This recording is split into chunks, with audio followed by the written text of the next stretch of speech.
అశోక్ మనం లేనోళ్ళం కదా, నన్ను ఎలా చూసుకుంటావు? నేనే ఏదో ఒక చిన్న జాబ్ చేస్తూ నిన్ను బాగా చూసుకుంటా. మహి నేను లేనోడిని కదా, నాతో ఎలా ఉండగలవు? డబ్బులు లేకపోతే ఏం వర్ధన్, నీకు మంచి మనసు ఉంది కదా, అది చాలు నాకు.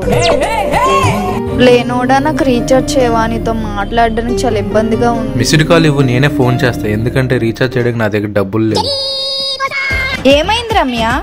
అశోక్ నా నంబర్ బ్లాక్ చేసేసాడే. ఆ లేనోడికి అదేం పోయే కాలం. ఏంటి అశోక్ నీ నంబర్ బ్లాక్ చేశాడా? అలా ఎలా చేస్తాడు? ఆగి ఇప్పుడే గట్టిగా అడిగేసి వస్తా.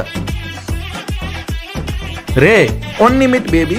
రే ఏరా ఇక్కడికి వచ్చావు? రే లేనోడా, రమ్యాన్ని మోసం చేస్తున్నావా? అయినా అదేం బాగుందిరా. రే అది ఉన్నోడు కూతుర్రా, వాళ్ళ అయ్యకి 15 కోట్ల ఆస్తి ఉంది. ఇలాంటోడువా? ఈ విషయం తనకి చెప్పి మీ లవ్ని చెడగొడతా. గోవర్ధన్ వెళ్ళి ఎంతసేపు అయింది, ఏం చేస్తా? ఆగు ఇప్పుడే కాల్ చేస్తా. లేనోడా, దానికి సొంత చెల్లి కూడా ఉంది. నా నెంబర్ కూడా బ్లాక్ చేసాడే. కావాలంటే నీకు సెట్ చేస్తా. అలా అయితే నాకు ఓకే.